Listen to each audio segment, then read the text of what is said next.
So let's jump in. You know what the three major items are for tonight because it was on the announcement that I think many of you got. But we always start with a few shorter items that are meant to hopefully be interesting and maybe even entertaining. So I wanted to begin tonight. Several of you have made me aware over the last 24 hours that the ranks of Marxists in the world, this is either going to be good news or bad news, depending on your point of view, the ranks of Marxists has increased by one, at least one that I'm going to tell you about. The man in question who has declared, quote, "I am a Marxist," is the Dalai Lama from Tibet. I'm going to read, this is from, well, one of many newspapers. I can't read it right here, but here's the quote. And I thought you might find it interesting as to what brought him to this conclusion. I'm quoting now. "As far as social economic theory is concerned, I am still a Marxist." You will find that on occasion, people who become Marxists find it very necessary to suggest that they didn't just become Marxists, they were always Marxists. And why that is, I'll leave to your guessing. The spiritual leader said, adding that he admires Marxism because of its focus on reducing the gap between the rich and the poor. Now a quote again from the Dalai Lama. "Many Marxist leaders are now capitalists in their thinking. It depends on their motivation, their thinking, their wider perspective. In capitalist countries, there is an increasing gap between the rich and the poor. In Marxism, there is an emphasis on equal distribution, and that is very crucial to me." The Dalai Lama from Tibet, which, needless to say, is going to cause lots of consternation among the followers of the Dalai Lama, for whom this may be unwelcome news. Of course, there'll be some for whom it is welcome. If you can see that beginning to be a trend of major religious leaders, at least some of them, beginning to get really interested in and excited about and influenced by the growing gap between rich and poor. The Pope, clearly, in some of the things he has been saying and doing, and now the Dalai Lama, and I wanted to make sure you were all aware of this. Okay, next, also a sign of something changing, which I want always, if possible, to bring to your attention. On Tuesday of this coming week, I will travel to New Haven, Connecticut, and there I will speak at something called the Yale Political Union. This is a very old institution at Yale University that brings speakers to the campus. And the current series of these speakers began, if I understand correctly, this last semester, and I want you to get the full enjoyment of this, with their lead speaker being one Rick Santorum. He was followed, if I have been informed correctly, by Camille Paglia. And the next speaker was Slavoj Žižek, and then me. So you can make with that whatever you will, but the people at Yale seem to have decided that they wanted to hear me come, and these talks are arranged as debates. The speaker is to support a proposition, and then the students and the others who come make counter arguments, and they sort of debate with the speaker. And so I thought they were going to give me the task of coming up with the proposition, since there are a whole raft of propositions likely to come out of the mouths of folks at Yale that I couldn't and wouldn't support. But I was pleasantly surprised that we are going to be debating pro and con the nationalization of banks in the United States, which is what they thought would be the topic that we ought to discuss. So I'm going to be doing that this coming Tuesday evening. We do plan to have that videoed. It'll be up on our website, so if you're interested in how that goes, you will be able to see it sometime shortly after Tuesday. Okay, the next item I want to go into, watching the time, has to do with a perennial topic of interest that many of you ask me to talk about, and that is taxes. But I'm doing that also because over the last few days, the Democratic Party, now that it is not in power in either of the two houses of the Congress, has decided it is important to come up with a progressive program of the sort they were notably hesitant about in the past. So this last week, Democratic leaders announced they're excited about what is called in the media, and they called it too, the Robin Hood tax. So I wanted to talk to you a little bit about that since we haven't done that, and I want to make sure we all know what it is. The Robin Hood tax. It's clearly, that's a clever name. It has nothing to do with the guy in the strange outfit who sat in the woods and pounced on the sheriff of Nottingham that some of you may remember from your childhood stories. Why is it called the Robin Hood tax? Well, the more formal name of it is called a financial transactions tax. And what that means, basically, to keep it simple, is you all know what a sales tax is. You go in, you buy a toaster, or you buy certain kinds of clothing and so forth. You pay the price of the item, and then there's a sales tax that is tacked onto it. And here in New York, we have a sales tax levied by the state of New York and another one by the city until you pay the combined extra, which makes it one of the highest sales taxes in the country because we have the two levels of government. So it's a tax on the expenditure you make, the thing you buy. And so the idea was, gee, if the average person has to pay a sales tax when he or she buys a toaster or a shirt or whatever it is, wouldn't it be reasonably fair also to make the people who buy stocks and bonds and all those other financial instruments basically to have a sales tax too? And we have had that in this country and even in the state of New York and other places in the past. But we haven't really had a significant one for quite a while. And in the aftermath of the great crash of 2008, when an awful lot of people seemed to think that banks had a lot to do with this, that is, they were awake and they noticed that the banks had a lot to do with this, there's been a resurgence of people thinking, well, why don't we tax the banks since they're one of the major buyers and sellers of financial instruments? They should be subject to a tax too. So the idea was, let's levy a financial transactions tax, sometimes named after a professor at Yale, as it happens, a man named James Tobin, who won a Nobel Prize, and who was actually my teacher when I was a student there. He was the person who taught us economics, so I got to know him a little bit. It's sometimes called the Tobin tax. If you see Tobin tax, or financial transaction tax, or Robin Hood tax, it's basically the same idea. It's being debated in Europe. It has been debated for some years there. It's a bit further along. A lot of governments there have been strongly for it. The United States has notably not been among those that are strongly for it. But now the Democrats have decided they want there to be one. They've proposed a level of the tax that may come as a bit of a shock to you. I believe the current sales tax here in New York, correct me if I'm wrong, about 8%, more or less? 8 3/4? Okay, 8 3/4. The proposal for the financial transactions tax is 1/10%. Now, it's true that there's a lot of financial transactions and so forth and so on, but I just want you to recognize that the proposal here is modest, one might say. Tobin wanted to make it a half of 1%. Excuse me? Your professor had proposed a Half of 1%, that's right. And there are various arguments for it. Why does it get called a Robin Hood tax?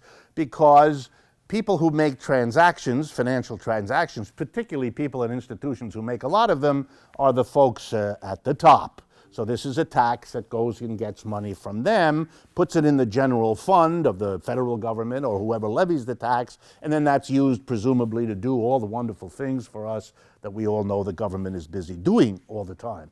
So it's a Robin Hood tax because it goes after the people at the top. It goes after them, however, because we haven't gone after them in the past. It's not quite the image you want of the notion of a Robin Hood tax, but the Democrats decided that they were really interested in this. And they did tout it as something that would help the middle class. But then again, virtually everything the Republicans and the Democrats propose is designed to help the middle class. It's a stunning demonstration that the two parties have been very busy for years and years helping the middle class, and for some mysterious reason, the middle class doesn't get help. Somewhere in there, there's a mystery, but I'm not going to dare to try to go in there. I do want to say one thing about this. The Europeans have been hesitant to do it because nowadays with computers, if you put a tax on transactions, say in Europe, then it isn't all that hard for the people who do these transactions to make them, to buy a share of stock or to sell something, to not do it in Europe, but to do it in New York and thereby escape the tax. And that was very convenient in Europe for those who didn't want to do it because they said, well, we'll lose all the business to the United States, we won't raise much money, and it'll all be for nothing. And that was convenient because it allowed the United States to basically say the same thing. We better not do that because then everybody go to Europe. So the Europeans said, look, let's not do it because they'll go to America. And the Americans said, don't do it because they'll go to Europe. And the end result is nobody's did it, which was the point in the beginning. So since the Democrats have now proposed it, at just the moment when they don't have the votes in either house to pass it, and since the Republicans announced, like they do often, that this proposal was dead on arrival, that was the statement of one of the Republican leaders, this is theater, it isn't real, but you'll hear about it because theater is as close to reality as much of our politics gets, and so I wanted you to be aware of what is at stake. But there is a bigger issue before I leave it, and that issue, which you'll see in a minute, goes with the next thing we're talking about.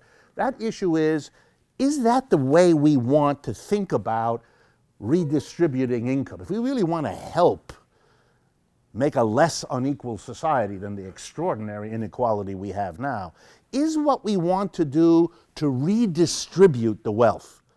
Let's be sure we all understand what that means. You allow wealth to be distributed, in the first case, in a certain way.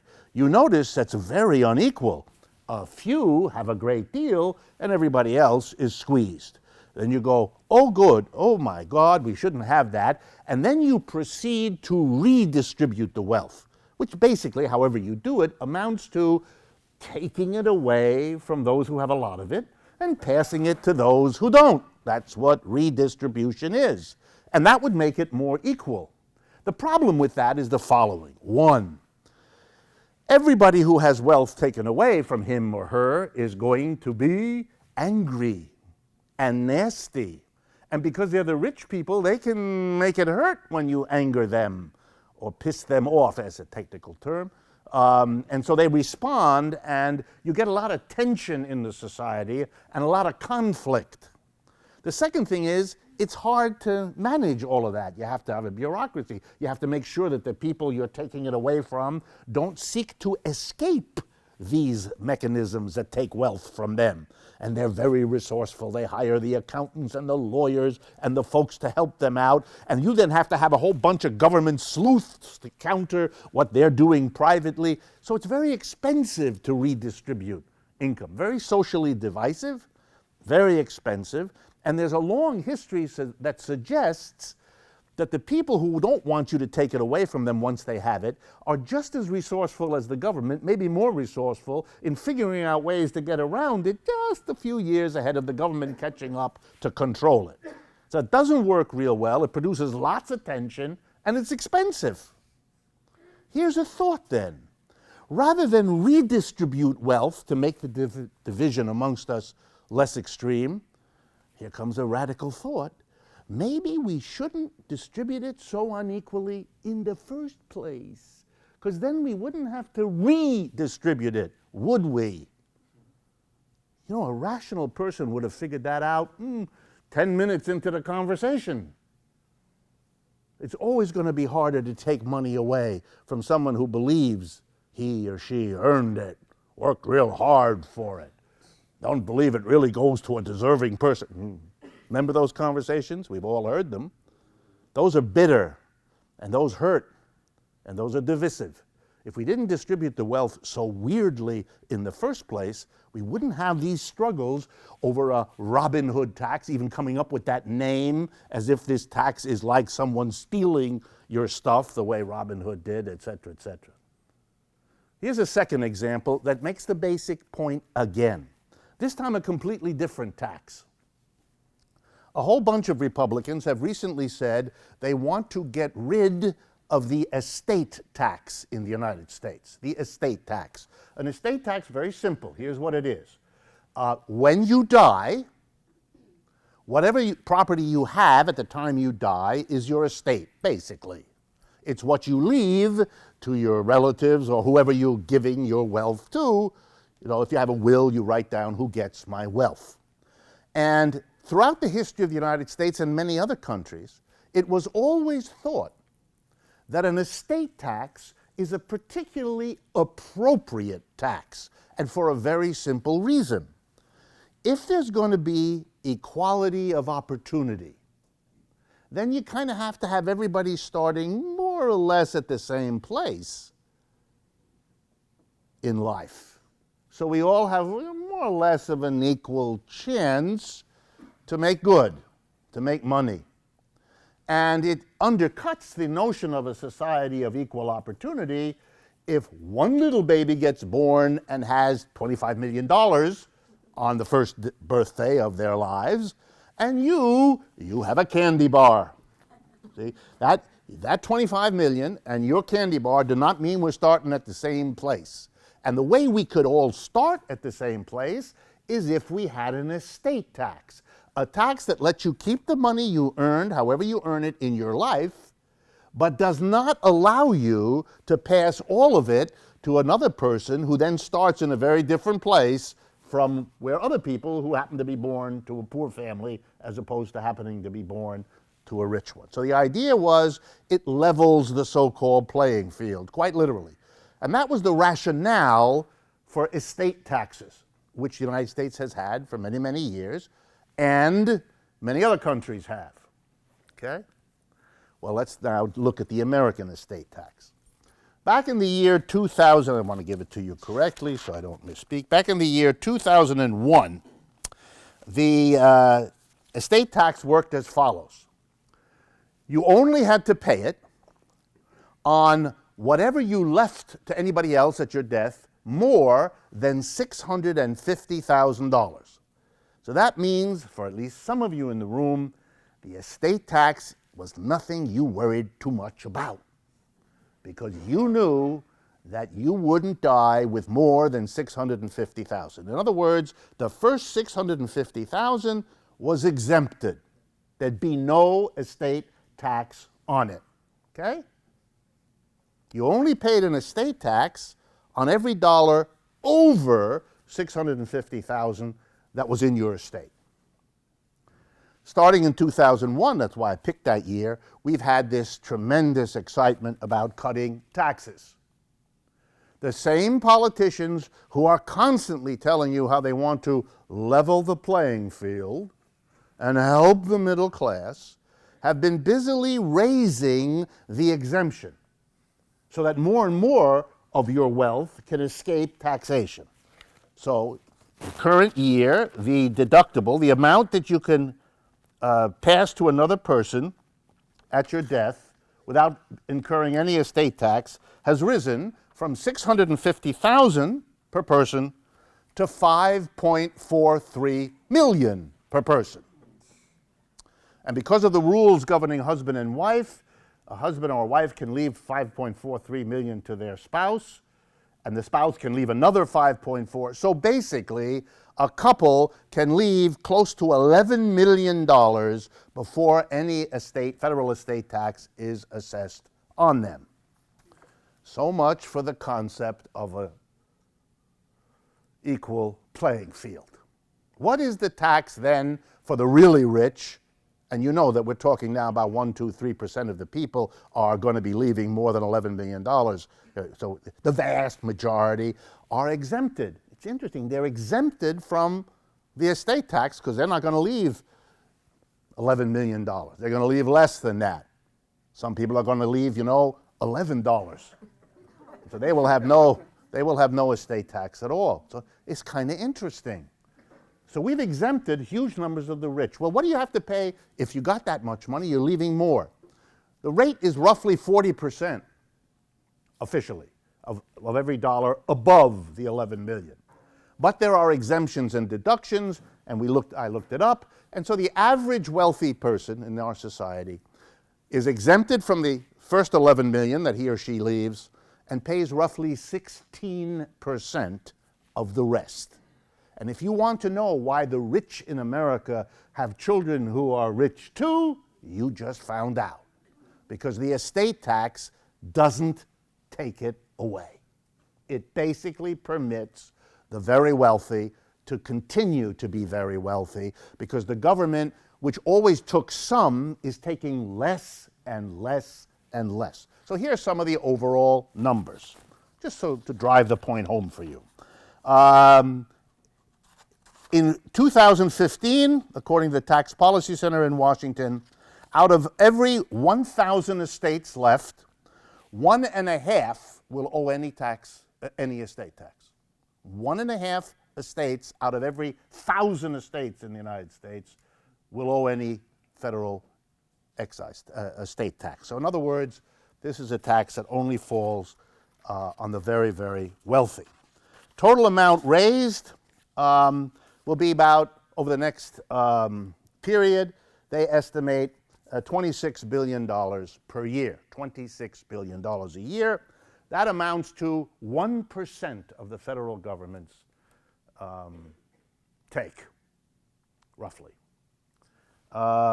So we're talking about something that is no longer a major or significant source of revenue for the federal government. It no longer equalizes the playing field for people. It's no longer an effective mechanism. But ironically, because it only affects the very wealthy, this is really more of a Robin Hood tax than ever the financial transaction, because this is a tax that really only gets the very, very, very wealthy at the top. So it's particularly interesting that it has been so drastically reduced in its impact by allowing 11 million rather than 650,000 to get by, that the one tax that really could be called a Robin Hood tax has actually been withdrawn from most of the people it used to affect. And that's been the effect of what the Republicans and the Democrats together have done with that tax. Last point about taxation, and this has come up before, but I can tell from some of your communications to me, it's not all as clear as it ought to be. We in the United States tax in a very bizarre way. We tax different kinds of activities and events, and we have 3 levels of government that do it. It's a real mess. Most other countries don't work like this. So we have the federal government, it has its set of taxes. Then we have the state governments, all 50 of them, they have their set of taxes. And then we have the local counties and cities and towns, and they have their taxes. They're not the same, they're separate jurisdictions, they have separate procedures for deciding how much tax to hit you with. So that's the first complication, all these different levels. Second complication, some taxes affect you when you spend money. That's like a sales tax. You have to pay it when you buy something. Other taxes tax you on your income. They don't care whether you spend it or not. They're going to get you when you get it. That's that money taken out of your check every week. That's withheld from you, and the government doesn't care there whether you spend it or not. It's also important for you to understand that most people are not just double taxed, they're triple, quadruple taxed. For example, most of you pay an income tax, if you live in New York City, to the federal government, to the state government, and to the city. So you're already taxed 3 times by 3 different levels of government on your income. Then you have to subtract from your income what the federal government takes, what the state government takes, and what the city takes. Then you turn around and you buy something, I don't know, a sandwich, and you get hit with a sales tax. That's the 4th one, right? And then if you smoke or you ever imbibe alcoholic beverages, you get hit with something called an excise tax that's on those things. So you're not taxed once or twice. And when you hear some wealthy person say, we shouldn't be taxed, we're double taxed, Welcome to the club. If all you get taxed is twice, you're lucky. Most of us get taxed half a dozen to a dozen times if you kind of add it up. So big taxes in this country are on income, the money taken out of our checks, and on expenditures, when we spend the money. Here's what does not get taxed. It's very important for you to understand. Property. What we don't tax, with a couple of exceptions I'm going to go over, is what you own. We tax what you earn, and we tax what you spend, but we don't tax what you own. So, for example, is any part of the government taxing you for the value of the stocks and bonds you own? Answer, no. The federal government does not tax you for the property you own in stocks and bonds. Neither does the state government, neither does the local government. Nobody does. They tax you on the income you get from it. If you have dividends paying on your stock, yeah, you pay on the income you get, but not on the property. But that's really interesting. Why? Because there are other kinds of property where you do have to pay the tax. Let me give you an example. You own your own home. Home is a property. Your apartment, your house. You have to pay what's called a property tax to wherever the town is in which you own a home. You have to pay a property tax. It's not a tax on your income. It's not a tax on any money you spend. It's a tax on property you own. Most states in the United States, most states, tax you on the house you own, on the land you own, on the automobile you own, and several other things. So we do tax property, particularly homes, land, and automobiles. There are other property, but particularly those. Why do I mention those? Because most Americans, if they have any property at all, have a house or an apartment or a car. That's the property we tax. Stocks and bonds, which are another kind of property, pay no tax. If you have a house worth $100,000 in some town, you pay a property tax. If you sell that house and hold the money instead in cash, or you buy stocks and bonds, you don't pay any tax to anybody at all on the value. So it isn't a question of whether or not you own property, it's a question of what kind of property you have. The vast mass of people either have no property or have a house and a car, and then they get it.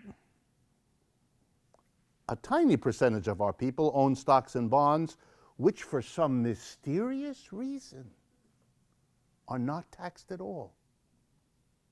And here's a thought. If we applied the same percentage tax to stocks and bonds, the value of them, that we apply to houses and cars, the amount of money raised by the United States government would be so enormous that we could have a tax cut for everybody in this country of 10 or 20% of what they're now paying on their income tax. Wow. My goodness. But I want to, on behalf of all of the people, and there's not very many, but on behalf of all of the people who have a lot of property, which they don't have to lose when they die for the reasons we just went to, on behalf of them, I want to thank all of you for reducing the estate tax they have to pay when they die and for not taxing their property while they're alive. You live in what I just described. I'm not describing a foreign country or a different planet or anything else. You have a tax system that is a fundamental mechanism of social injustice, as gross as you could imagine it. Today's New York Times, for those of you that still have today's paper, carries a story in the business section. It starts on the first page of the business section and continues in the interior of the business section. It's a hot new report. Why it's a hot new report, nobody can explain to me. Why the New York Times discovered it today is another mystery. It's a report of a research team that said, we're going to now look just at states and localities. Who pays the taxes that enable the 50 states and the thousands of cities and towns we have to function? And here's what the report says, today's New York Times. The poorest fifth of the American people pay on average about 10 to 11% of their income for state and local taxes. The middle fifth pay about 6 or 7%. And the richest fifth pay 5%. So let me make clear. The richer you are, the less of your income you need to spend to support state and local governments. And I thought I'd mention it simply because the New York Times is available to a lot of you. The source is beyond question. I mean, next to the Bible, actually ahead of the Bible, is the New York Times as a source of truth. And so I thought it would be a nice way to end this discussion of a tax system. It's hard for me to talk about taxes. I don't do it as often as I once did, simply because I get too upset, and I don't want to convey to you and to upset any of you by dwelling on the topic. This is today's business section of the New York Times, for those of you, and in the lower right-hand corner is the story on the state and local taxes and how the richer you are, the smaller the share of your income that you need to waste on, you know, hospitals and schools and roads and those other things that we don't need. Okay. So much for taxes. All right, let me turn then to the three big topics that we were going to spend some time on and try to see if I can make some of them clearer than they might otherwise have been. The first has to do with oil, very much in the news. Someone just told me this evening that it's down around $48 today. So that means, you know, well under half of what it was half a year ago. So that's an amazing thing. That something as urgently needed by every one of us every day as energy, oil, in one form or another, something as important as that, if it drops by more than half, that is going to have extraordinary economic consequences. Right? That's the first thing to understand. Oil is an ingredient into everything else. Every piece of clothing any of you is wearing got to the store where you bought it by coming in a truck, and that truck had to be paid, and part of what that cost to transport that piece of clothing was the oil that ran the truck. Every building, including this one that we're sitting in that's warm during the winter, it's probably oil or something like oil that's keeping you warm. So oil is in everything, and the price of oil affects everything. And when the price of oil goes up like crazy, or if it goes down like crazy, this is going to reshape and reshake the economic system. And that's what we're going to see now, and it's going to have lots of ripples in lots of directions. The most important thing to understand is nobody knows how all of this is going to work out. So when you read the oil price went down and this is going to happen, someone is selling you a very good price on the Washington Bridge. And you should stop talking to that person and go quickly, wash your hands, and go in another direction, because this is not a good situation. You're talking to somebody who's either hustling you or crazy. But we don't know, and you're going to see in a minute why we don't know. So let's begin first with what happened. Why did this happen? Well, like any major change in the economy, there are many, many factors that come together to make this happen. Another person to watch out for is the one who tells you, it's this. Usually what that is a way to avoid having you pay attention to all the other things that are at play here. It's a complicated story. Having said that, I'm now going to mention a few things that I think were big factors, but I want to hedge it around by saying there were a lot of other things too. But here's some of the really big ones. Oil, this vital commodity that is used in every corner of our planet, is produced in a relatively small number of countries. And it is handled and moved and processed by a relatively small number of companies. That's already a very strange thing, I just told you. Everybody, the billions of us on this planet, need it, depend on it, to be warm, to be able to move, to be able to have a machine that works, to make our coffee in the morning, whatever. And we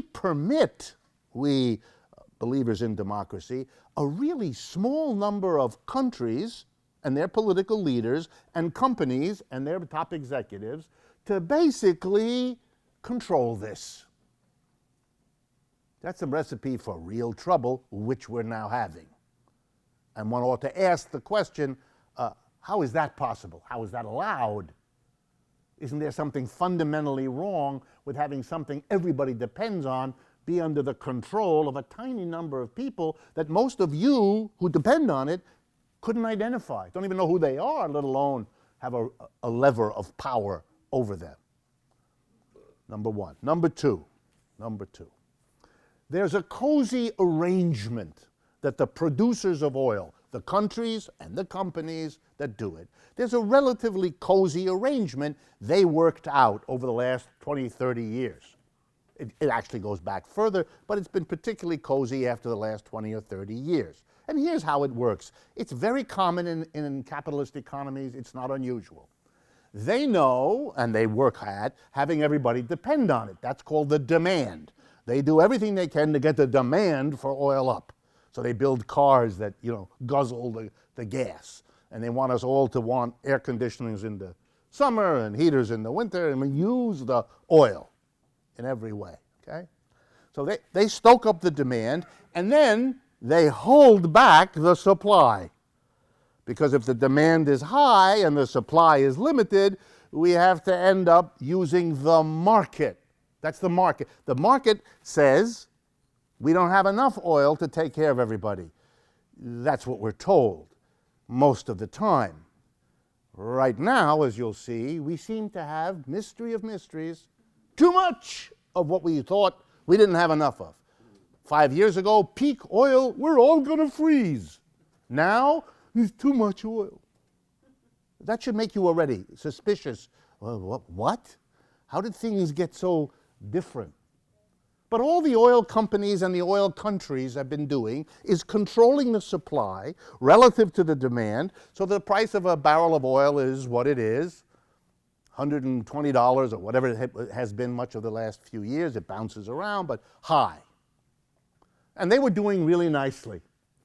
The countries got together. That's OPEC. You've all heard about that. The Organization of Petroleum Exporting Countries, OPEC. They got together and they managed it. And then there's some countries that are not part of OPEC, and then they are a little kind of wild. But they worked it out. And it was very good news for the countries that have a lot of oil and could sell it at a high price. And it's important for you to know. That's my telephone just giving us some background music. It's important for you to know what some of these countries are, the countries that are big exporters of oil, because for them the high prices were godsend. Russia, in the news a lot. Russia is a major producer of oil and is very dependent on the oil to sell it around the world to make the money that keeps that society going. Venezuela, country that depends on oil. Iran, a country that depends on oil. Norway, a country that depends on oil, and a whole bunch of others. In the Middle East, but in other parts of the world. Nigeria is another one, and so on. Countries that have a lot of oil. Mexico, which I'm going to come back to later, depends on oil. Not as much as some of the others, but it's an important item. So countries that depend on oil are immediately affected if the price goes down, just as they were benefited when the price was held up. Okay, so that's the context. Here's then what happened to mess up this cozy arrangement that had oil at a nice high price, good for these countries, bad, of course, for the people who have to pay to buy the oil when the price is high. So that's you and me if we drive a car and we fill it up at the gas station, or we have home heating oil for our houses and so on. Or for countries that are short on energy, like the People's Republic of China, desperately trying to get the energy to fuel its industrialization. So here's what happened, and one of the major reasons we have the collapse in the oil price. There were some technical breakthroughs. I don't have the time to go through them all of them with you, but you know them by the name that has become popular, known as fracking. This is a new technique in which you pump certain kinds of chemicals under pressure into certain kinds of rock and sand formations, and it allows you to get the oil that you could not get before or would have been too expensive to get it out of the ground. Still expensive, but with oil at a high price, it turns out that the United States and Canada have huge amounts of this kind of oil left, which if they can do the fracking, which there's a big struggle among ecologists about, as you know, the president is about to veto what the Republicans want to do, which is to let the fracking go, et cetera, et cetera. This fracking has made the United States from a growing importer of oil, because we were using more than we produced, to now being able to produce more than we need, so we become an exporter. So the cozy deal of the world is disrupted.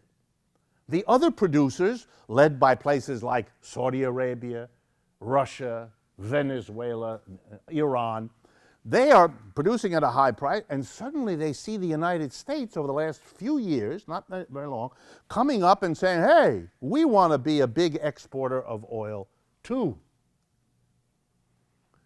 And huge investments were made. Oil companies in the United States invested. They bought the land, they bought the equipment, they pumped the oil, they bought the chemicals.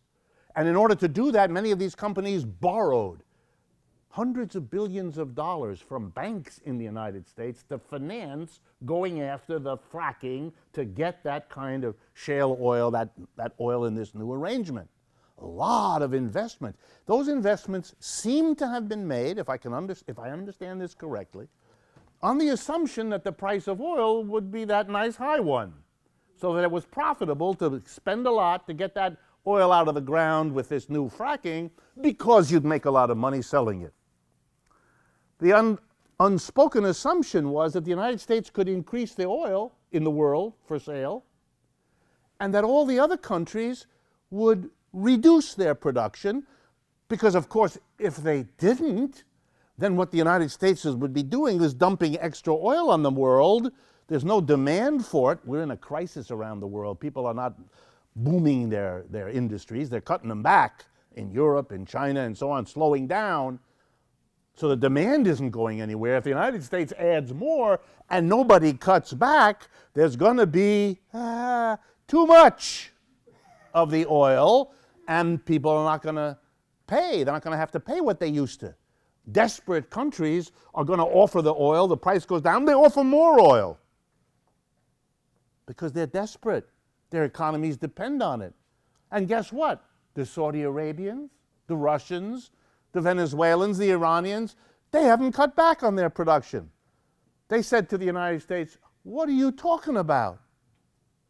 You think you can come in, produce a lot more oil, and that the only way we'll keep the price high is if we all produce less. But if we all produce a lot less at the same high price, we're going to earn a lot less money in our countries, which is going to cause us all kinds of grief. And we should do that exactly. Why, please, Mr. Obama? Because you want it. This is not good enough. Maybe once upon a time it might have been good enough. But the United States doesn't throw that kind of weight around. Not anymore. And so the rest of the oil producers said to the United States in so many words, well, I won't use words, they gave the United States on this subject the middle finger of both hands. No, we're not.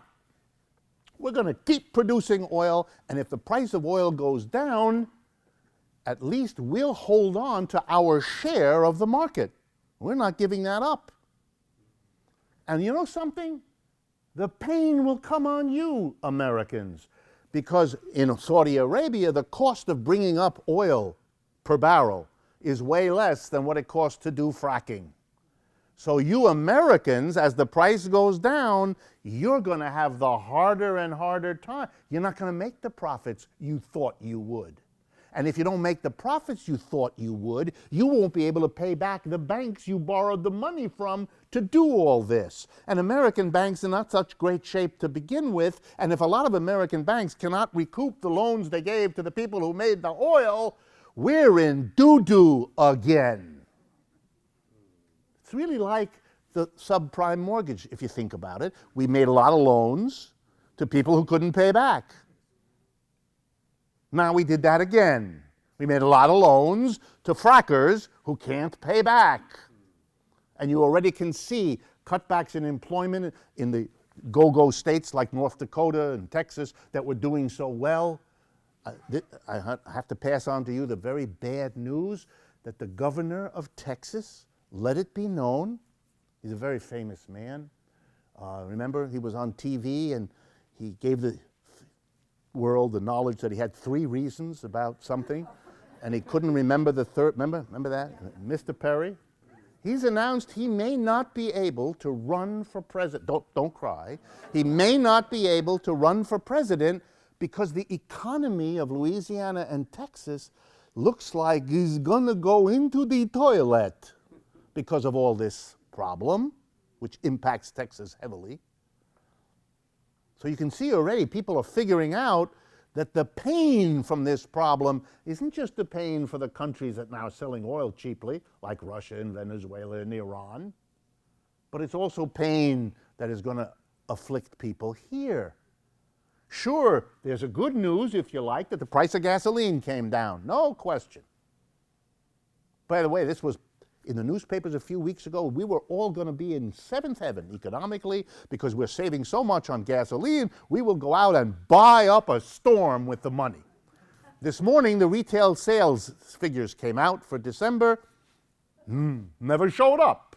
All the money people were saving on the gas, they didn't spend on retail. Not for Christmas presents, not for nothing. Okay? 1 month doesn't prove anything, but it's an interesting phenomena that the big expectation. Keep that in mind the next time you hear this is going to happen, that's going to happen. Now let's go a little bit further. Is there some political maneuvering going on here? The answer is yes, but that's not an exciting answer because that's always true. Does the United States like the idea that Russia has problems and Iran has problems and Venezuela have problems? Sure they do. Would they do something to make those problems worse? No doubt. But that was true 2 years ago, and 6 years ago, and 8 years ago, and this stuff didn't happen. So there has to be something else going on, not just the enmity of these governments for one another. And that's why I would go back and talk a little bit about the disruption of the cozy oil market that was set up. Okay, so I think you can find there in the decline of demand because so many parts of the world are in economic crisis, including Americans, which is why they didn't go and spend the money they saved on gas right away to buy other stuff. So there isn't a demand for oil, and there's this increase in supply, and this has a powerful effect. And so the real question in many people's minds who pay attention is how far down the price will go and how long the low price will last, because that will determine how much pain is felt by the countries that are depending on exports of oil, how much pain is felt by the frackers and by the people that lent them the money, the banks that are in up to their eyeballs, et cetera, et cetera. And we can't know now how that's going to play out. Now there are some other factors also that gets it even more complicated, and then I'll stop on this.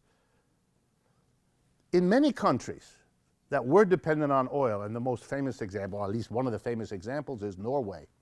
They've been very clever. They have this North Sea oil up there that the Norwegians have, and they took a large amount of the money they got by selling oil for the last 20 years and put it in a special fund.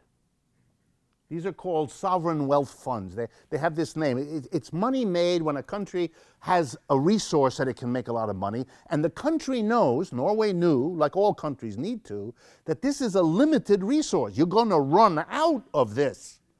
There isn't, an endless supply. And what happens to a country like Norway that really became dependent on selling oil? They understood what in the hell will happen to us when the oil runs out.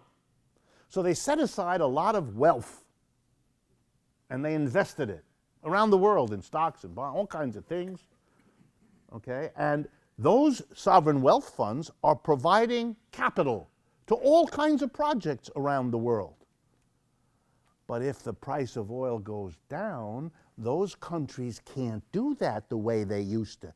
They're going to have to take some of the money they put aside and now use it to pay for running their societies because they're not bringing in the money they used to on oil. Which means some of those funds that were going to pay for building a bridge over here or a dam over there or an electric plant over here are going to call up the people in those countries where they were going to do those investments, and they have to say to them, we're really sorry, but that project isn't going forward. We'll let you know next year if we're going to come back and look at it again. So it turns out people will be losing jobs and incomes all over the world because capital isn't flowing to the projects they were counting on because the money came from an oil fund that now has to be used to cover the balance of paying low prices, and you're stuck in Norway or you're stuck in other parts of the world. Those are big pools of capital that were developed, and they're not going to be available. And that's going to hurt all kinds of people all over the world.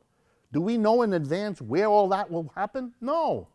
Those decisions haven't even been made yet by the people in a position to make them. And so once again, you see, we don't know how all this is going to play out. But to imagine it's going to be bad for the people we don't like and good for all of us is nonsense. That rarely happens in the world, and if it does, it's a fluke, and it's not happening now. The whole middle of this country, which, if you ever looked at those red and blue state maps, is where the Republicans are strong. They're going to be really hurt if this continues. They're already hurting. How is that going to work? What's going to happen to all the people who thought they were in easy street because of this fracking and the oil and the boom? I don't know if you noticed, but I think North Dakota has the best statistics of the last several years of any state in the United States, because even though the economy was in recession, they were having this boom about fracking. Well, that's over. Now what? It may come back, it may not. That's going to be decided by the maneuvers of a few companies and a few countries as they struggle. The best metaphor, this is like, some of you know what I'm talking about, others of you will have seen it in the movies. It's like if there's a certain kind of business in the corner near where you live. You know, those kind of shady people on the different corners. The cars drive up, they stop, somebody reaches something through the window. Some of you are looking at me like I'm describing something. Believe me, it's a lot closer to where you live than you think it is, okay? So that kind of thing can work real nicely until somebody who wasn't in the neighborhood before sets up shop on that corner. Then noise happens during the night, and that's scary, that noise, because they're fighting to see who gets to stay on that corner and who doesn't.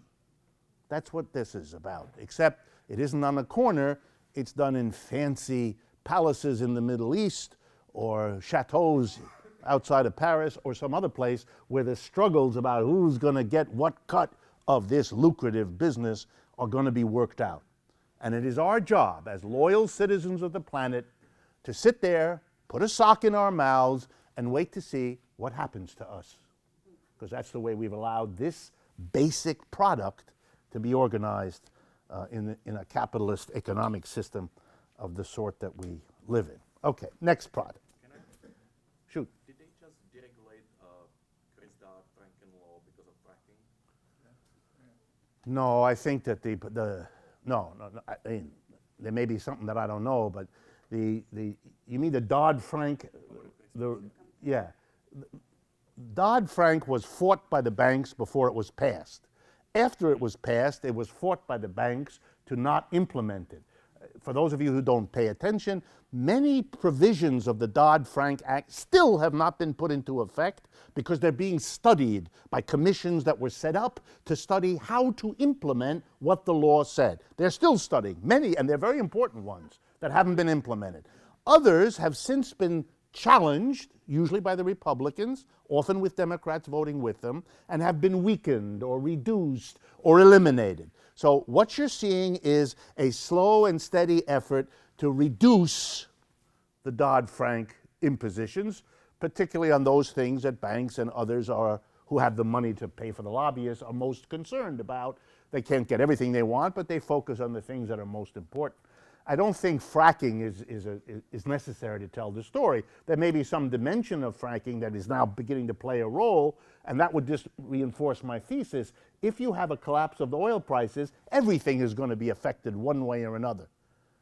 And it's only a question of tracing through the indirection, so that this oil price drop will also affect banks, which will in turn affect their lobbying apropos the Dodd-Frank bill, like everything else. I think the story was because of the derivatives on the Wall Street for fracking.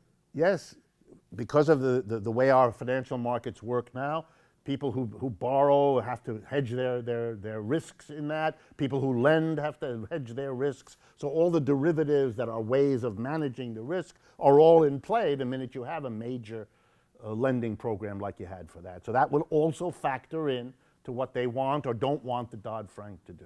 But I think it's just part of the larger picture. Well, I understood that in that all that stuff, there's now a law that if we have another 2008, it's law that we're going to have to bail out the banks, that it's in the law.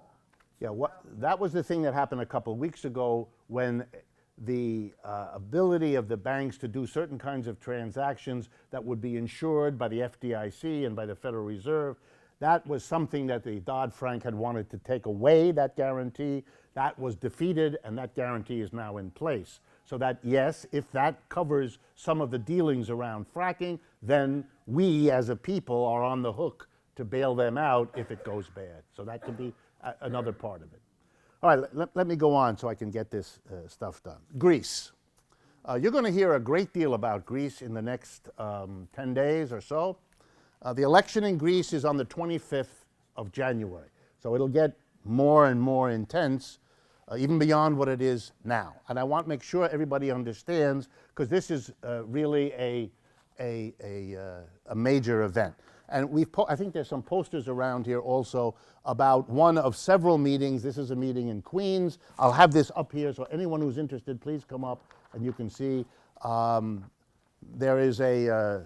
There's a movement here in New York of supporters of the Syriza and so on, who are having meetings, quite a few of them. I noticed David Harvey and someone from Greece is speaking, and I think tonight or tomorrow or something, right.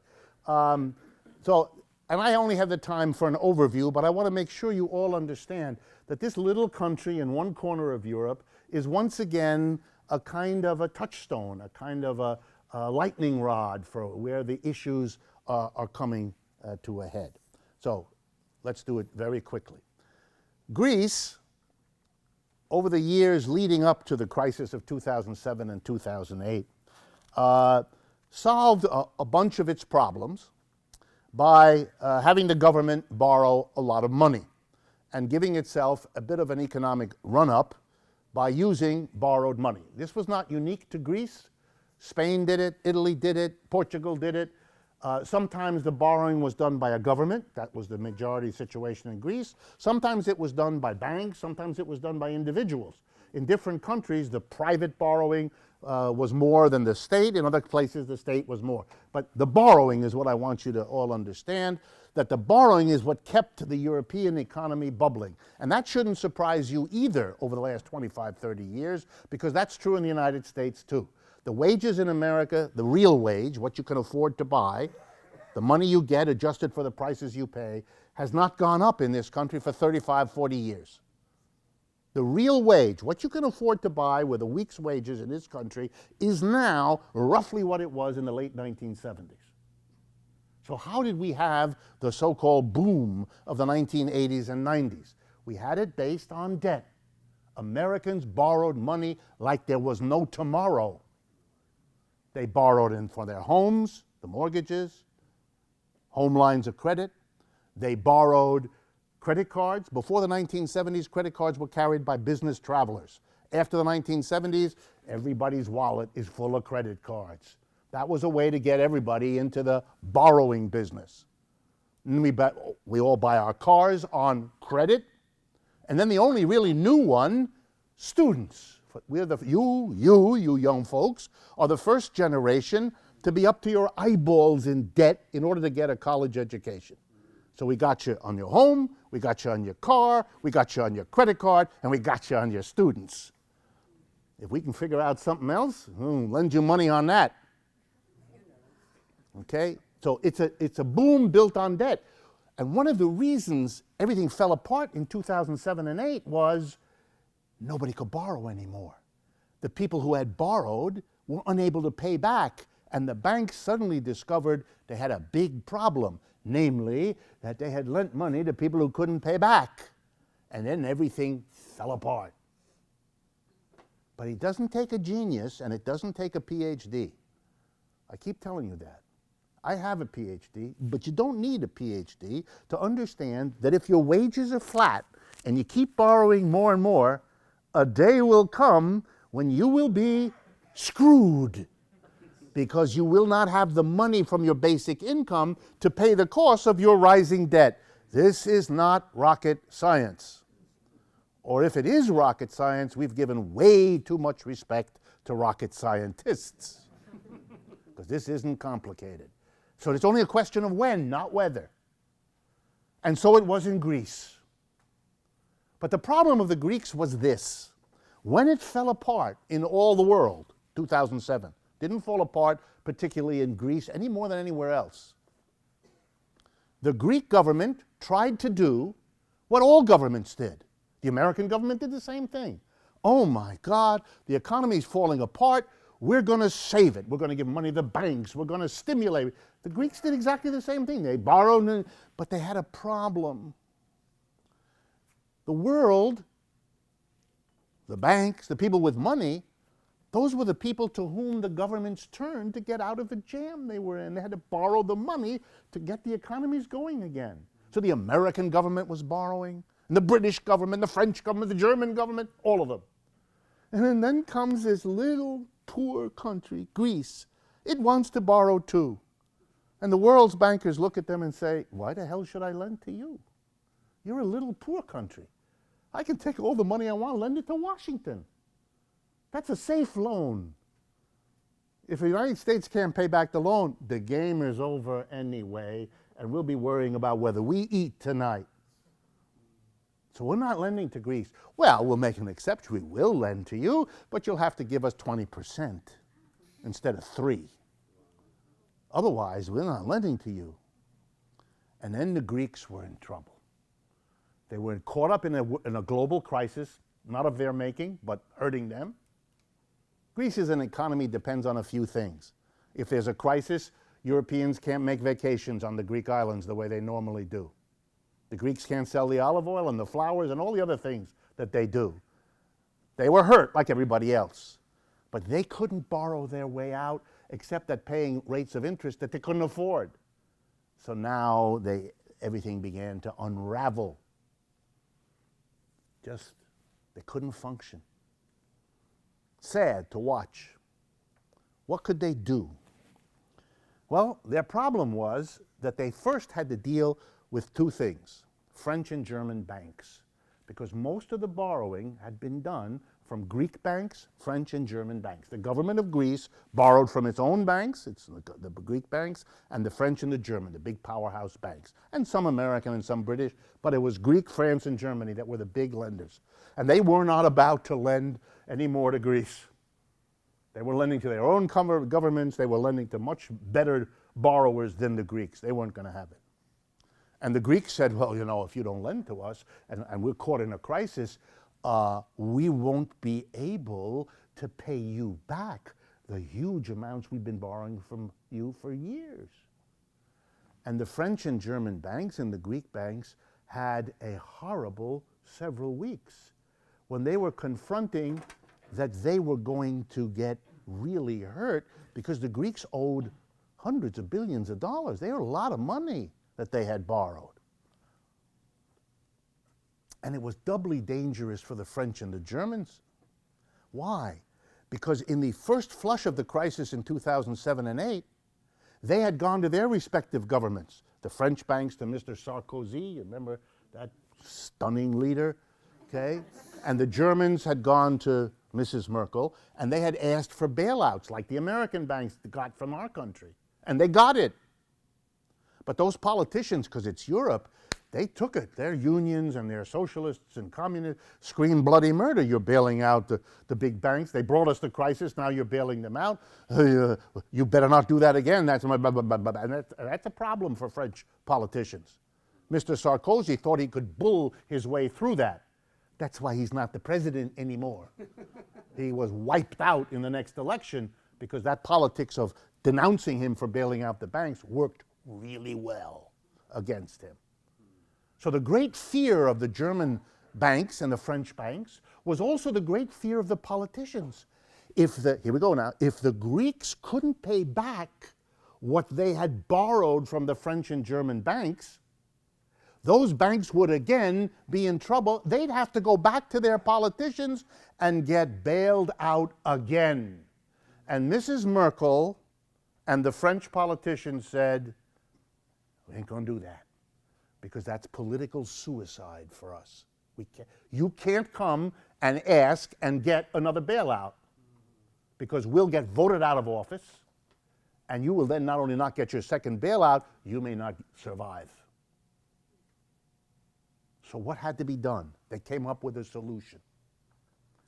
We're going to arrange to shift the burden of Greece's inability to pay, this little country that couldn't make it because it was small and poor. We got to get the debt of that country off of the books of private French and German banks. It's too dangerous. And here's how we're going to do it. We're going to arrange for huge organizations that are not based in a country. The European Union, the European Central Bank, and the International Monetary Fund, known all over Europe as the what is it called? Troika. Yeah, the three together. European Union, European Central Bank, and IMF. We're going to shift the burden of Greece's debts off of the private banks onto, here's how we're going to do it. These institutions, the European Union, Central Bank, and IMF, we're going to give a wonderful loan to Greece. We're going to save you. We're going to lend you money at 4 or 5%, not what you would have had to pay to the private banks. But you have to use the money to pay back what you owe the private French and German banks, which they did. 2 huge bailouts, 100 to 200 billion each, used so that now the French banks and the German banks are down to nearly nothing. And the Greek government owes everything to these international institutions. And the international institutions say, okay, we've helped you out, but now you've got to do your part. We want to see you make sure that you have the money to pay off these international institutions that lent you so much. You have to get your house in order. You've borrowed way more than you can afford. So here's what we want you to do. 1, raise taxes on all your people and businesses so that there's the money to pay off the people who lent you.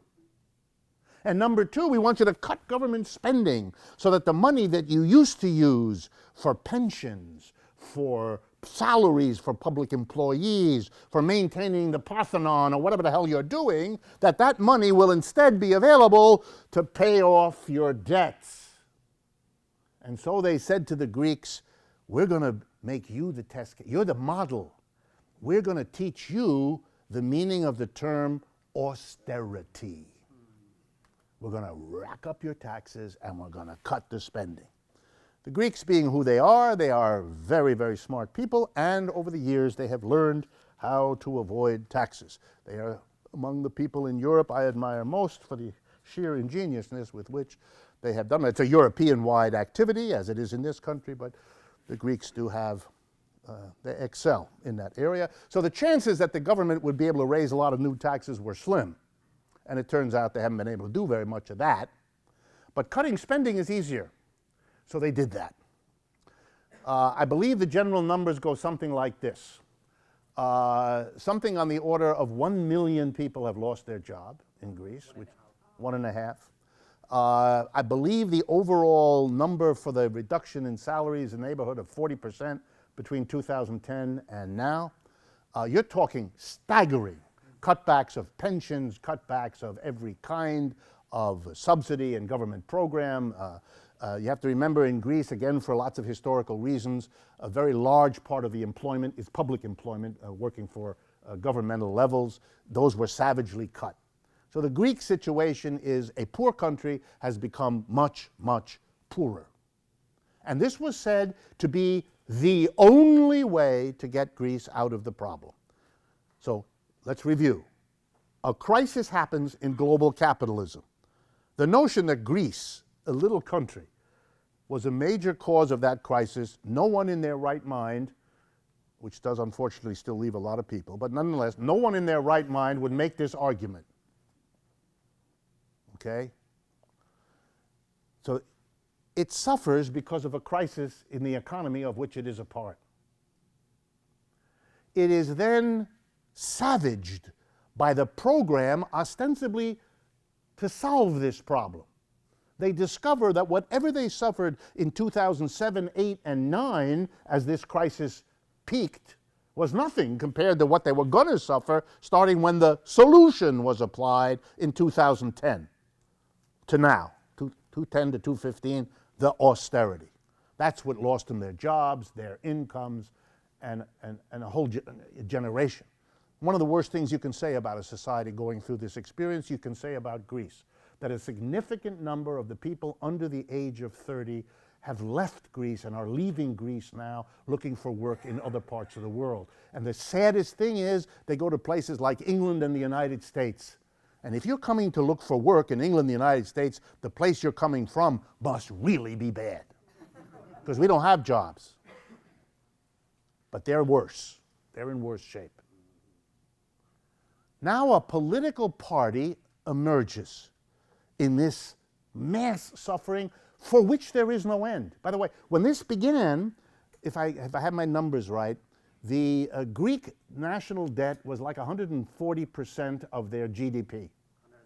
And now it has gone up. Instead of this solution reducing the debt to GDP ratio, how much debt you have relative to how much you produce, it's actually gotten worse.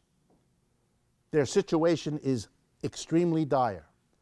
A small political party called Syriza, which, and correct me if I have the numbers wrong, was in the early, before all this hit, was getting 3, 4, 5% of the vote, if that, has now zoomed up and is, and that's why the election on the 25th of January is so important, they are now in the polls coming in number 1.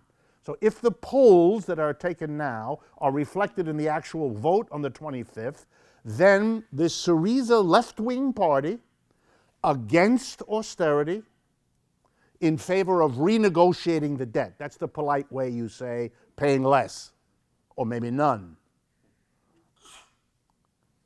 The party, Alex Tsipras is their leader. The leader of the party was here in New York just a few months ago, and probably will be here again, especially if he wins.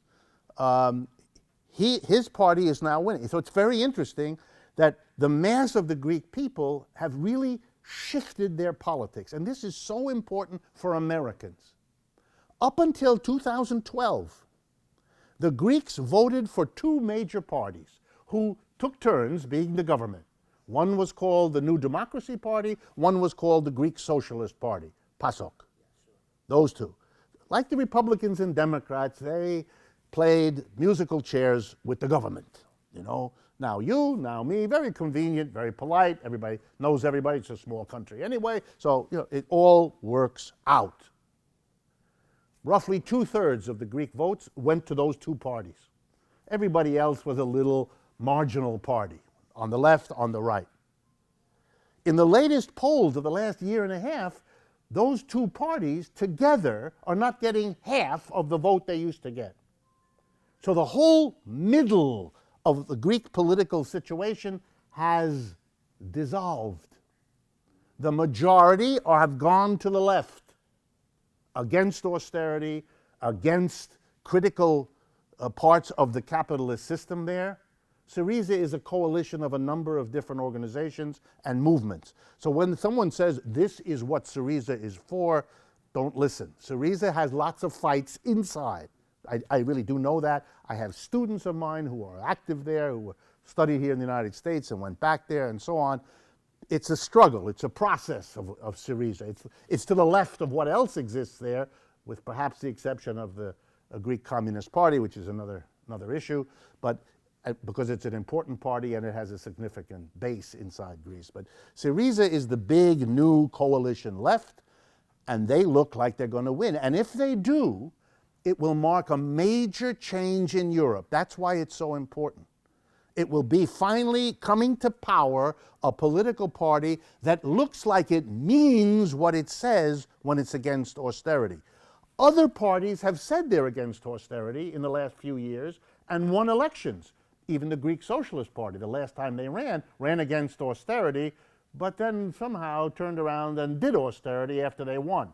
Mr. Hollande in France is a socialist, got into power, as did his party, the Socialist Party, which control the presidency, the Senate, and the General Assembly in France. The socialists control everything in France, but they are the most unpopular party now in France because they've ran a campaign against austerity, but didn't stay with it. They became pro-austerity after they won the election. It's the end of the Socialist Party probably in Greece, and it's the end of the Socialist Party probably in France because of this. They are felt by their mass of supporters to have betrayed them. The question for Syriza, they've come on stronger. They're critical of the socialists. Many of the people supporting Syriza used to support the Greek Socialist Party. So there is a demand that this now be the real McCoy. And this will include not paying the debts. All right? And what's the argument? These debts were made by people who shouldn't have made them. They were made for the interests of the Greek ruling class, not for the mass of people, and therefore we're not going to be bound. It's not at all clear you can do that. It's not at all clear what the reaction of the rest of the world, particularly the lenders, will be to that. Those are all kinds of unknowns, but the real question is, can and will Tsipras and the Syriza party win the election, and if so, become the vanguard, because that's what they would be, of a movement to say, no more is the burden of this crisis going to be put on the mass of people in the form of tax increases and government service cuts, which, by the way, has been what we've done in this country too. No, we won't tolerate it. The slogan in much of Europe over the last 5 years of people opposing has been, you're not going to make us pay for your crisis.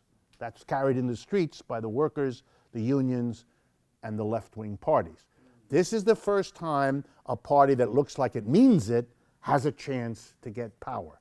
Under the strange rules of the Greek parliament, if you get the most votes in an election, you get a number of seats in the parliament not just equal to your percentage of the vote, but you get an additional 50 seats, which is a lot of seats, because you're the number one. That's how the coalition in power now is in coalition, even though they got a minority of the votes. They didn't get a majority of the votes, but they came in first. That gives them the extra 50 seats for nothing, and then they become the majority. It's just bizarre, but that's how governments work when they can get away with it. It's a little bit like the tax story I told you at the beginning of this evening.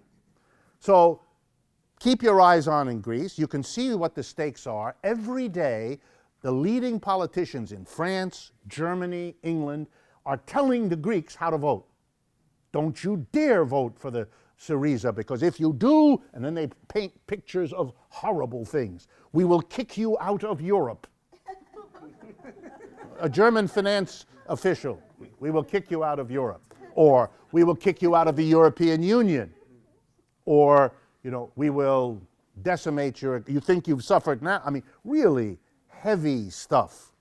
And since a good bit of this has to do with Northern Europe dictating very unpleasant terms to Southern Europe, if you know anything about the history of Europe, you know this is time to be really scared, because old animosities and old bitternesses are coming to the surface, because in the European view, we've been here before, that the Germans by economic means, this is said all over Europe, the Germans by economic means are now making the whole of the continent subordinate to them, something that Mr. Hitler tried in a military way and couldn't pull off.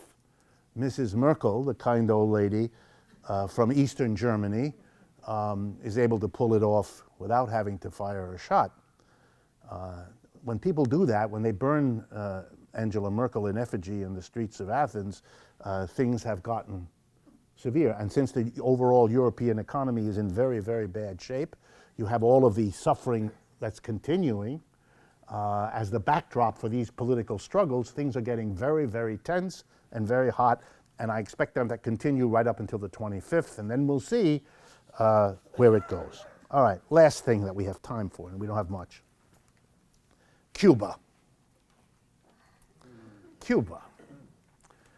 Very hard to speak about Cuba because of the bizarre history of that island. Just to remind you, in 1959, long time ago, Fidel Castro and a group of his associates defeat a local dictator named Fulgencio Batista, one of a long line of these sorts of folks that were in power in one Central American country after another, whether it be Honduras or Dominican Republic or Haiti. Haiti is a good example. Haiti now is what Cuba would have been absent what happened in 1959. If you want to understand what can happen to a society, read about Haiti. You'll cry. I mean, you literally will cry over what happens and has happened in that country. About Cuba. So Castro comes to power with a ragtag bunch of fellows from the hills, and women as well from the hills, the most famous of which is one Che Guevara, who, once the revolution is successful in Cuba, goes off and tries to do that elsewhere. He was an Argentinian doctor, so he wasn't Cuban. He just went to Cuba because there was a revolution there and he wanted to help. Shortly after Castro comes to power, he comes to the United States, gives a speech, and makes it very clear that he is your average liberal. He is not a radical, he is not a socialist even. He wants to have the end of a dictatorship and make things better for the average Cuban people who have been living in awful conditions, et cetera, et cetera. Very typical. But he actually seems to mean it. He's a lawyer by training, middle-class Cuban, maybe even upper-middle-class Cuban, in love with baseball, which a lot of Cubans were and are. Doesn't seem to be a threat to hardly anything. But he does seem to mean it. And he starts doing things to help average people, and this gets on the nerves of the American companies that are involved. For those of you who don't know, Cuba was a very classic monoculture. It was a society dependent basically on sugar. Cuba, for whatever reasons, has the climate, the soil, the sun, the rain. It produces the best cane sugar in the world, and cane sugar, as you know, is what at those days sweetened everything. We hadn't yet developed the kind of corn syrup that rots your guts. We were using cane sugar, which is better for you.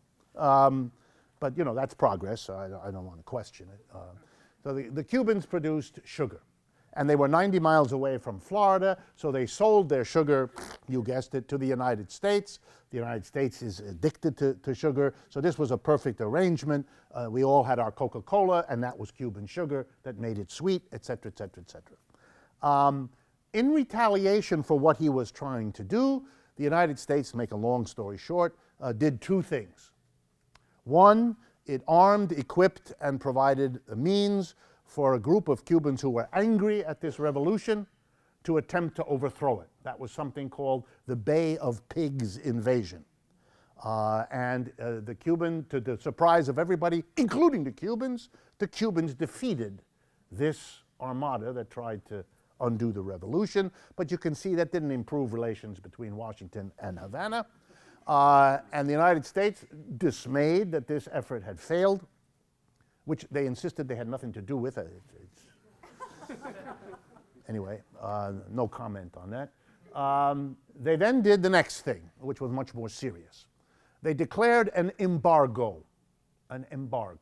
They basically said, you cannot bring Cuban products into the United States. That meant sugar.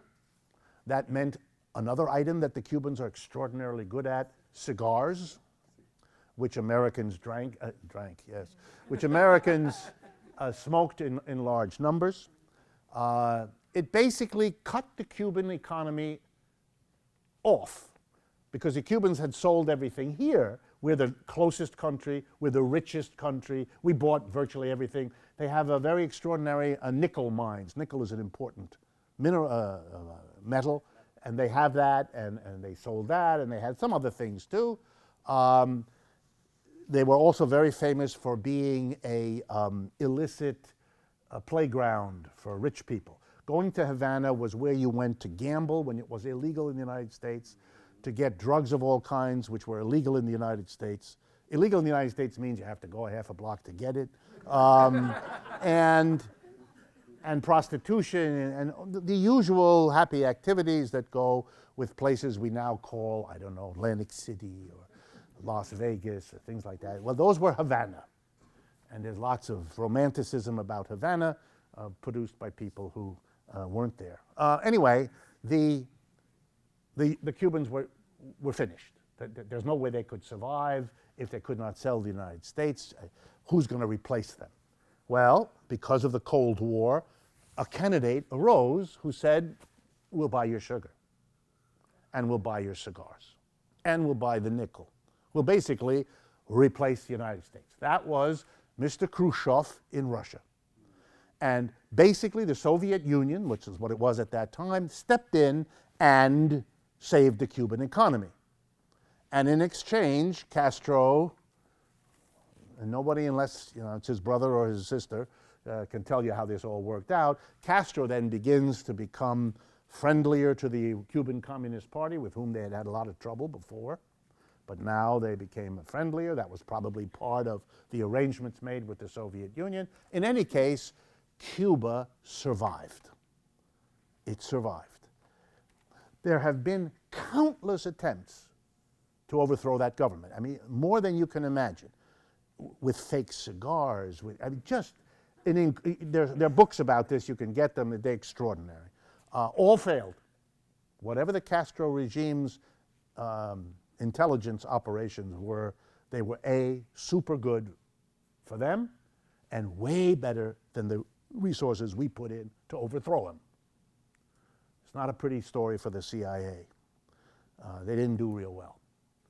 Okay, so they survived. But then they hit a new problem. They survived on the Russians couldn't pay the way the United States did. And to be a haven for tourists from New York, that's a short flight. Who else is going to come and go to Havana? In the end, nowadays, Europeans come, and the Canadians come. Canada is the most important trading partner of Cuba. The Canadians stepped in for the vacuum of the United States because American companies pulled out. Americans couldn't invest there. Americans couldn't do trade there. So the Europeans came in, and the Canadians came in. And one of the reasons we're now ending this half century of isolation of Cuba is because American companies have been saying for years, we don't want this. We want to get in there. We want to sell our stuff to the Cubans. We want to buy stuff from the Cubans. We don't want to watch our competitors in Canada and Europe walking away with this place because we've got some crazy notion that something that happened half a century ago can't be overthrown. The truth of the matter is, the only reason it survived was that so many Cubans left Cuba and settled here in the United States, particularly in Florida and New Jersey and a few other places, that they had a political ability to persuade senators and congressmen where they lived to become a kind of a block to not let this end, which is why it's sort of interesting that it just now ended after all these years. When the Soviet Union imploded in 1989, Cuba lost its protection. They then went through a very hard period of 10 or 12 years, during which they had to find another way to survive because the Russians weren't comrades anymore. And that's when a number of interesting things happened. Already before it started, but it really got going then. And it shows a story of a society plunged into difficulty, but was able to turn the difficulty into an advantage. It's a very poor country. It was a poor country back then. It's a very poor country. It has suffered from being unable to function with the United States. And a little footnote.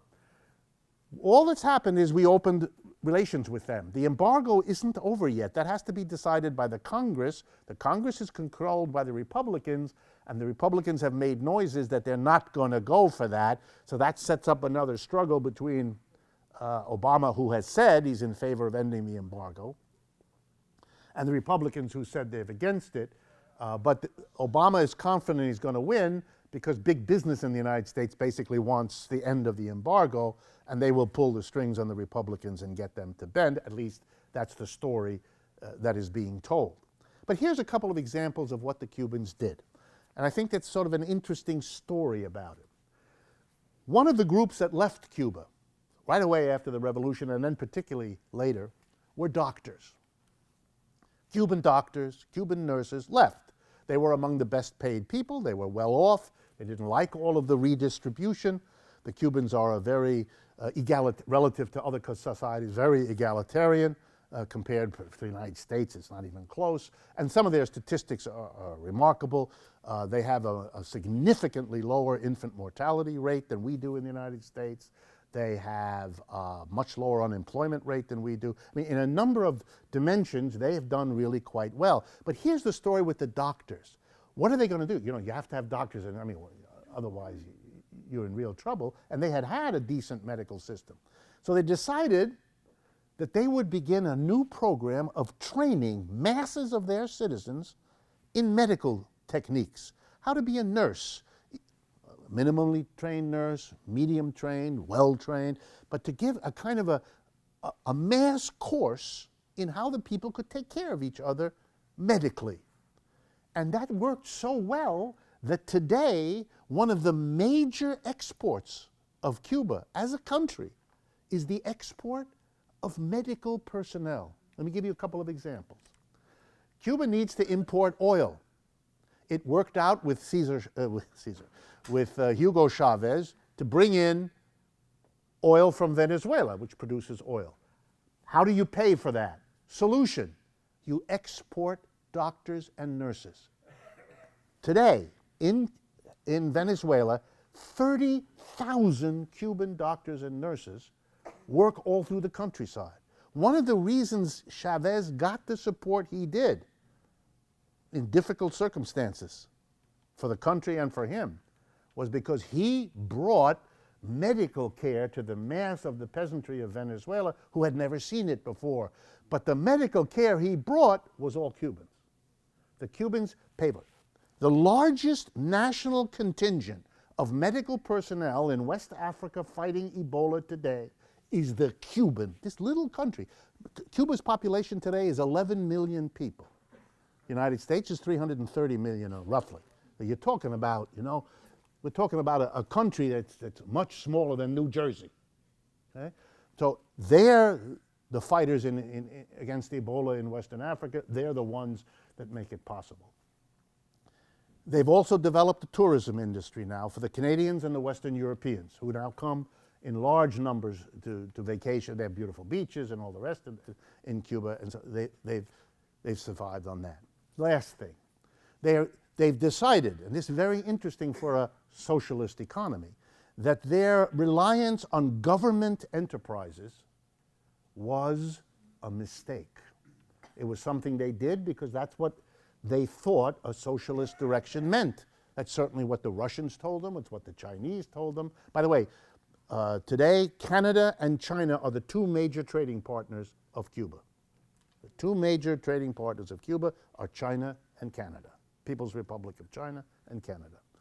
So what the Cubans did starting a few years ago was to say socialism means something else. It doesn't mean that the government owns the enterprise the way we've been doing it. It means something else, and what we think it means is worker cooperatives. That the new direction in Cuba is to get workers into groups to own and operate their own enterprises. No top-down bosses, managers and workers. None of that. We're all owners, managers, and workers. We work part of the time, and we manage part of the time, and we're all collectively owners. It's going to be run as a democratic enterprise. And this has been remarkably successful, drawing on worker co-op experiences around the world, developing whole new sectors of their economy like this. And I thought I'd bring you, because this is one sign of it, a recent book published by Macmillan Palgrave in England and here in the United States. It's called Cooperatives and Socialism, A View from Cuba, edited by Camila Pinheiro Harnacker. And Harnacker is a famous name in Latin America. This was, her mother was a student of Luis Althusser, the French Marxist that some of you know of, and brought his work to Latin America, where it had an enormous impact, unlike the United States, where it didn't. And so she's a traditional socialist, but entranced by this shift of the very meaning of what socialism is, being worked out on the ground in Cuba with national support from the very highest levels of government of a major new direction.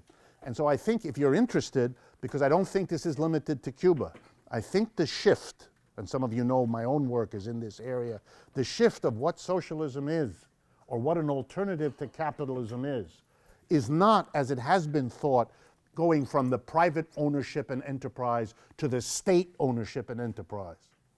That may be part of the story, but that's not the whole story, and not even the major part.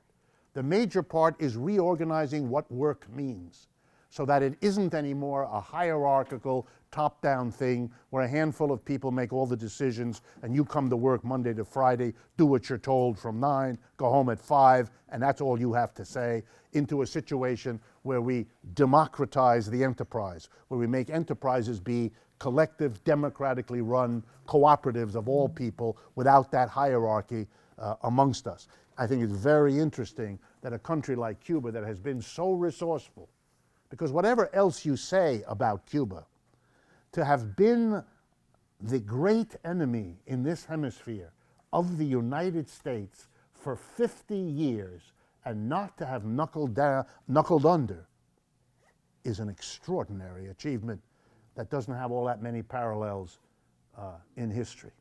It's remarkable, and that they could now look at this day, this last year, and see that the enmity is coming finally to an end, and they didn't have to do much more than release those 53 prisoners, which, if you pay attention, they just finished releasing this last week. They've done their part of the bit. Now it's up to the United States to do its part of the agreements to end this kind of enmity, and they're still making innovations in what in the world an alternative to capitalism would look like. Will they succeed? Who knows? But you get a lot of points for the heroism of trying, and you get even more points for trying under the pressure of the enmity of the biggest and most powerful country on earth. So I think it's long overdue to give some recognition to what the Cubans accomplished, not the least of which is a leader who, guess what, when he decided that it was no longer time for him to be a leader, stepped down. You don't see that too often either. We live in a society where the same families seem to think that the presidencies is theirs, and as soon as one is gone, the next one comes and suggests that the reason you ought to vote for him or her is because they have the same last name as the last one you voted for. On the other hand, given what distinguishes our candidates, having a different last name is about as big a difference as many of them will show. Thank you very much. We've come to the end.